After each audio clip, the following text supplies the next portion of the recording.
ઉમરેઠ વિધાનસભા બેઠકની પેટા ચૂંટણી માટે મતદાન બપોરે 1 વાગ્યા સુધીમાં 37.23% થયું છે। મતાધિકારનો ઉપયોગ કરવામાં મતદારોમાં ઉત્સાહ જોવા મળી રહ્યો છે। શાંતિપૂર્ણ માહોલમાં ચૂંટણી માટે કડક પોલીસ બંદોબસ્ત ગોઠવાયો છે। ધારાસભ્યનું નિધન થતાં અહીં બેઠક ખાલી પડી હતી। જોકે ચૂંટણી તંત્ર આખી પ્રક્રિયામાં ડિજિટલ વોચ પણ રાખી રહ્યું છે। ઓડમાં જિલ્લા કક્ષાનો આધુનિક કંટ્રોલ રૂમ તૈયાર કરાયો છે।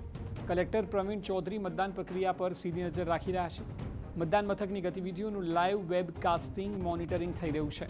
મતદાનની ટકાવારીના આંકડાનું રિયલ ટાઈમ વિશ્લેષણ પણ કરવામાં આવી રહ્યું છે।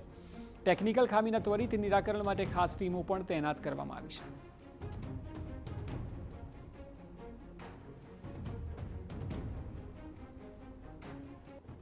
વિધાનસભાની પેટા ચૂંટણીનું આજે મતદાન ચાલી રહ્યું છે। અત્યારે આપણી સાથે જોડાયા છે જિલ્લા કલેક્ટર શ્રી, આપણે તેમની સાથે વાત કરીશું।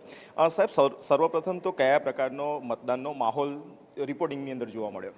અત્યાર સુધીની વાત કરીએ, જે શરૂઆતના 4 કલાકના જે આંકડા આવ્યા છે સવારે 7 થી 11 વાગ્યા સુધીના, તો 25.6% જેટલું મતદાન શરૂઆતના 4 કલાકમાં થયા છે।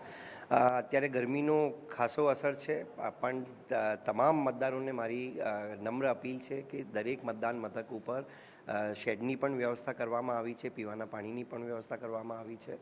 તો ખૂબ મોટી સંખ્યામાં આ લોકશાહીના પર્વમાં જોડાવા માટે બધા મતદારોને મારી અપીલ છે। સર, આ કંટ્રોલ રૂમ બનાવ્યો છે, એક નવતર પ્રયોગ એ પ્રકારનું લાગી રહ્યું છે, કારણ કે તમામ પ્રકારનું રિપોર્ટિંગ અને સર્વેલન્સ એક જગ્યાએથી થઈ રહ્યું છે। અગાઉ પણ નામદાર ઇલેક્શન કમિશન ઓફ ઇન્ડિયા તરફથી જે ક્રિટિકલ બૂથ્સ હોય છે, આ બૂથ્સ ઉપર વેબકાસ્ટિંગની સૂચના અગાઉ પણ હતી જ, અને અગાઉની ચૂંટણીઓમાં પણ આપણા તરફથી બધી જે કમિશનની સૂચનાઓની અમલવારી થતી હતી। આ વખતે કમિશન તરફથી 100% બૂથ્સ ઉપર વેબકાસ્ટિંગની સૂચના મળેલ હતી, તો જેના આધારે અમે 306 જે મતદાન મથક છે, બધા મતદાન મથકોની અંદર અને બહારની બાજુ પણ જ્યાં જે કતાર જ્યાં ઊભી રહે છે, તો બંને બાજુ કેમેરાઓની વ્યવસ્થા પણ, અને અહીંયા એક જ કંટ્રોલ રૂમથી 306 મતદાન મથકોની અંદર શું ચાલી રહ્યો છે, બહાર શું ચાલી રહ્યો છે, સતત વોચ અહીંયા 30 જેટલી ટીમો બનાવીને એમના દ્વારા રાખવામાં આવી રહી છે। આ પ્રકારના સર્વેલન્સથી કયા પ્રકારના ફાયદા તમે જોઈ રહ્યા છો?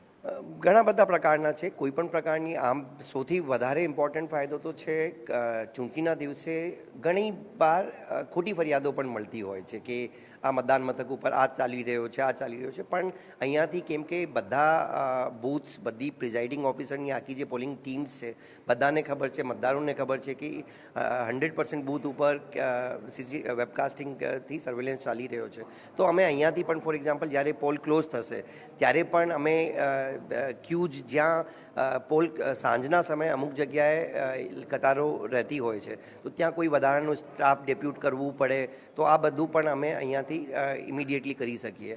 ઝોનલ વગેરેના જે વ્હીકલ ટ્રેકિંગથી કયો ઝોનલ કયા એરિયામાં છે, ઇમિડિયેટલી કયા, માન લો કોઈ ફરિયાદ કોઈ પર્ટિક્યુલર બૂથની મળે તો ઇમિડિયેટ રિડ્રેસલ ગ્રીવન્સનો થઈ શકે છે એના થકી।